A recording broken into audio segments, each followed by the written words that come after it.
A Concise History of Japan. Page 15, continuing first chapter, The Birth of the Yamato State. Advent of Agriculture. Strictly speaking, since the Middle Yomon, 3000 BC to 2400 BC, evidence of incipient Neolithic agriculture has survived in the archaeological records. Yomon cultivated yams and taro, which probably came from southern Japan, southern China.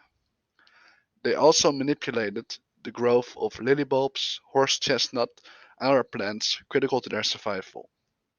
Starch from taro and lily bulbs, steamed on wicker trays, produced simple bread, the preserved remnants of which archaeologists have unearthed in Nagano Prefecture. On late Yamon, 1000 BC to 250 BC, on late Yamon pottery, archaeologists observed traces of rice grain imprints. So Yamon people raised simple crops, but they did not engineer the environment for agriculture other than, for example, through localized deforestation. Engineering the environment for agriculture was the culture of the Yayoi phase, 300 BC to 300 AD. The first Yayoi sites were excavated in 1884 on the University of Tokyo campus. Later finds in 1943 in Shizuoka Prefecture clarified the distinctiveness of the Yayoi phase. Initially, Yayoi agriculture was probably confined to buckwheat and barley cultivated on the southern island of Kyushu. Both grains are believed to have originated on the continent, brought over by Yayoi migrants who, judging from skull remains, appear to have represented a new wave of migration into the archipelago, either living alongside or slowly displacing Neolithic Yomon settlers. They appear to have been of North Asian descent, whereas most Yomon settlers are believed to be from Southeast Asia. Yayoi migrants were taller and had longer faces, but over the course of the Yayoi phase lost some of their stature, probably as a result of persistent nutritional deficiencies. Once on the archipelago, however, they produced at higher rate. Indeed, Yayoi reproduction rates were such that 300 years after their arrival on the archipelago, some estimate they constituted around 80% of the population. They simply proved healthier and more fecund than earlier foragers. These new settlers also brought the knowledge and technical skills of paddy rice farming. The Yayoi phase corresponds to the two Han dynasties in China, 206 BC to 220 AD, which, in their records, referred to the archipelago as the Wa kingdom. With new Yayoi migrants, rice cultivation techniques spread throughout the Wa kingdom, encompassing approximately western and central Japan. Early Yayoi paddy engineering was relatively sophisticated. Elaborate systems of irrigation canals, dams, paddy walls, and intake outlet gates ensured that rice was properly irrigated. With rice agriculture, archaeologists estimate that the Yayoi population might have reached between 600,000 and 1 million by the first centuries of the Common Era. Of interest to us, some historians have argued that between 221 BC and 907 AD, the genesis of the East Asian cultural sphere occurred as Confucian humanism, Buddhist theology, and Chinese kanji writing spread on the continent and beyond. We might also include paddy agriculture as the defining characteristic of East Asian civilization. Although Confucianism had yet to restructure Japanese views of family, society, and governance, with the advent of paddy agriculture, Japan was already caught up in East Asia's gravitational pull. Yayoi cultural influence entered the archipelago via the Korean peninsula as an outcome of the Han dynasty's conquest of the Korean kingdom of Gojoseon, 233 BC to 180 to 108 BC. In 108 BC, Emperor Hu of the Han Dynasty built four outposts on the Korean peninsula to govern the region and its people, and the archipelago benefited from this newly opened conduit with China. Chinese bronze mirrors, Korean artifacts, and fragments of bronze and iron weapons hint at the relatively robust trade with the continent. Japanese rice, Japanese rice cultivation practices can be traced to the Yangtze Delta. Rice probably proved attractive to Yayoi cultivators because it could be stored and toasted and eaten when required. It was Yayoi cultivators that designed elevated storehouses to tackle the threats of mold, moths, and mice in stored rice supplies.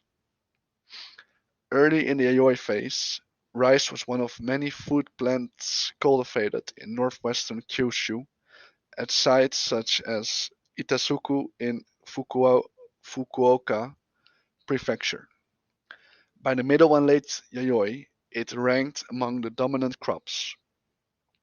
At Itazuke, wooden stakes identified the boundaries of rice fields, and the site is inundated with distinctive pits for storage and burial.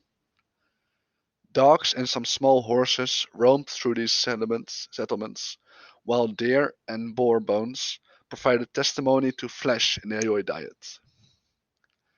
The ditch that surrounds the Itazuke site was either for irrigation of paddies or perhaps served as a defensive moat. Itazuke has also revealed jar burials, mostly containing children. In the Middle Yayoi, jars were laid horizontally during burial. In the later Yayoi, they were set vertically, with the mouths facing downwards. Obviously, some of these jars were rather large and suggest high degrees of specialization. Near Yar graves archaeologists have discovered Chinese and Korean artifacts in such abundance that some have speculated that northwestern Kyushu was the center of legendary Yamato, Japan's first kingdom. We will turn to this question in a moment. Toro, another developed Yayoi site, is a village along the Abe River and contains some 50 elaborate paddies until the river's flooding abruptly erased them. This highly engineered site contained sluice gates, irrigation canals, wells, and storage facilities of a type that resembled what later came to be Shinto shrines. Archaeologists speculate that life at Toro was relatively communal, with one excavated house yielding a variety of wooden tools and suggesting cooperative ownership of some kind. But competition over attractive sites incited warfare, and skeletal remains, for example one woman from Nejiko in Nagasaki Prefecture has a bronze arrow head lodged in her skull, they attest to violent struggles. Some Yayoi remains from Yoshinogari, a fortified Yayoi settlement in northern Kyushu, suggest that people were possibly decapitated, though this evidence has been disputed. Bronze became a critical import and later domestically produced metal, forged into weapons and valuable heirlooms such as bells.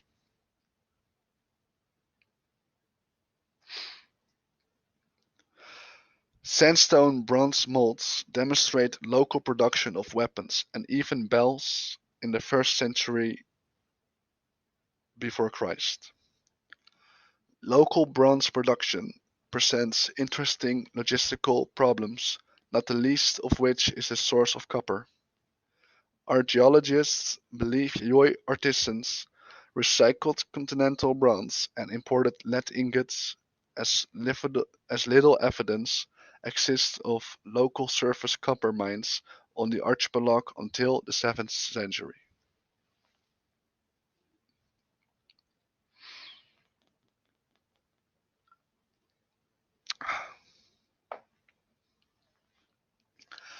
Yayoi life in documents. Observations from Chinese envoys provide a window into the life, rituals, and governance of the late Yayoi phase. In 57 AD, the Eastern Han Dynasty dispatched envoys to the Wa Kingdom and did so again in 107 AD.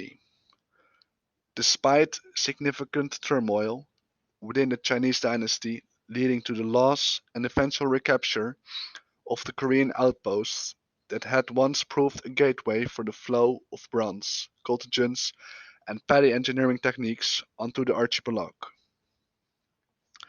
The most revealing of these Chinese descriptions is the Wei Zi, Wei records 297 AD. By the 3rd century of the Common Era, the Eastern Han had collapsed, and the Qiao Wei (220–65) governed much of China from their capital at Luoyang. Not only did Wei missions visit the Wa kingdom, but in 238 Wa dignitaries, especially Grandmaster Natome and his attendants, returned the favor. They paid tribute to the Wei Emperor Qiao Rui and received a gold seal in return, which read, Himiko, Queen of Wa, is designated a friend of Wei, an obvious clue to where Chinese officials believed the Wa kingdom fit in its tributary order. We truly recognize this loyalty and filial piety, explained the Wei-Si.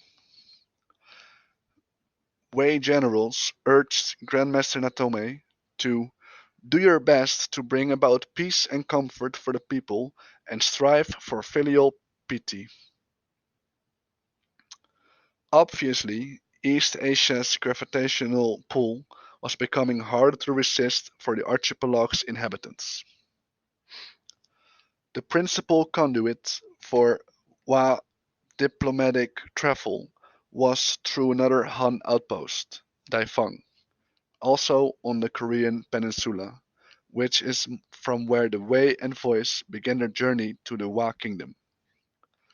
By 297, representatives from some 30 Wa chiefdoms had traveled between the archipelago and the Qiao Wei capital. The Wei envoys recount visiting several chiefdoms during their journey, including the Wa queens called the Yamato chiefdom in the text. Many believe this rendering is a Wei clerical error, however, that the name was actually closer to Yamatai. The queen's name was Himiko, and she offers us the first glimpse of Japanese kingship. It is important to keep in mind the cultural lens defined by the tributary order through which Chinese envoys would have viewed the dwarfish Wa kingdom, but the descriptions are highly valuable all the same. They confirm, for example, the archaeological evidence of Yayoi warfare, both in reference to the chaos as they fought each other and a palace resembling a stockade, normally heavily protected by armed guards. In 247, Himiko, the Wa queen, dispatched envoys to the Korean outposts to report a conflict with Himikoko, the male ruler of Kona. The Wa queen occupied herself with the way of demons, keeping all under her spell. There is also this morsel about co-gendered rulers. A younger brother assisted her in governing the domain. Indeed, co-gendered governance became common among Japan's early great kings, called "okimi". One is struck by Wei's envoys palpable admiration for the Wa kingdom. Their customs are not indecent, the envoy writes. The envoy explains, aristocrats and commoners all have tattoo patterns on their faces and bodies. Wa differs, the envoy continues.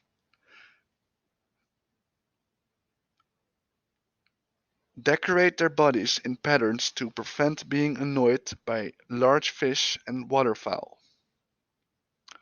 Over time, tattooing became more decorative, with distinctions across chiefdoms, with some on aristocrats and some on commoners, according to rank.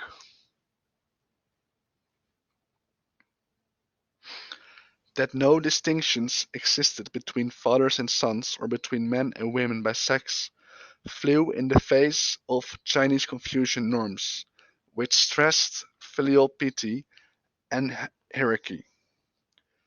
Even when greeting, that aristocrats clapped their hands instead of kneeling or bowing, probably raised the waist and voice eyebrows.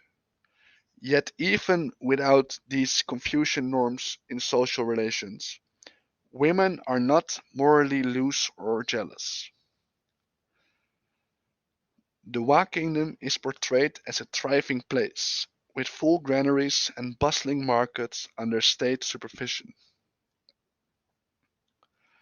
Class distinctions as class distinctions as existed. We also know this from Yayoi burial practices, and so did forms of vassalage. Finally, the Wei Si portrays a rich spiritual life, one expressed in divination practices and elaborate burials, the most prominent of which was Himiko's burial. Divination portended the future. It is the custom on the occasion of an event or trip, whatever they do, to divine by baking bones so as to determine future good or bad future fortune. The words are the same as those for tortoise shell divination. The firecracks are examined for signs. The reference places Wa divination practices in an East Asian context, as divination of this variety was practiced in China as early as the Shang dynasty, 1600 BC to 1446 BC. Quite possibly this practice migrated along with the many bronze items and agricultural techniques transmitted between the Korean peninsula and northwestern Kyushu. The practice proved critical to determining the outcomes of wars, journeys and agriculture. The ability to conduct divination was probably part of Himiko's kingship and, consequently, political legitimacy. The Weisi also delves into Yayoi burial practices. At death, they use a coffin with no outer sealing box. Earth is built up like a mound. At death, they observe more than 10 days of obsequies, during which time they do not meet. They do not eat meat. The chief mourner wails, and others sing, dance, and drink sake.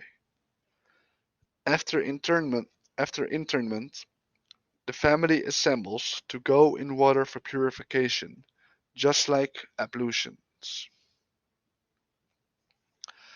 The archaeological record evidences jar burials in Yayoi communities, but the Wei Zi's coffins were probably wooden. What is tantalizing is the reference to water for purification, immediately following mourning, because the practice resembles later Shinto rituals. With raised storage houses and now baths of purification, some of the early elements of what would later be referred to as Shinto evolved in the context of Yayoi ritual life. When Himiko died, A large mound was built, more than 100 paces in diameter. Over 100 male and female attendants were immolated. Then a male ruler was installed, but in the ensuing protests within the domain, bloodshed and killing exterminated more than 1,000 people. To replace Himiko, a 13-year-old relative named Io was made ruler of the domain. The Wa kingdom's political strength had reached the point where, on her death, the Wa queen's life was celebrated with an elaborate tomb, one that spoke to her triumphs on earth as well as her coming life beyond.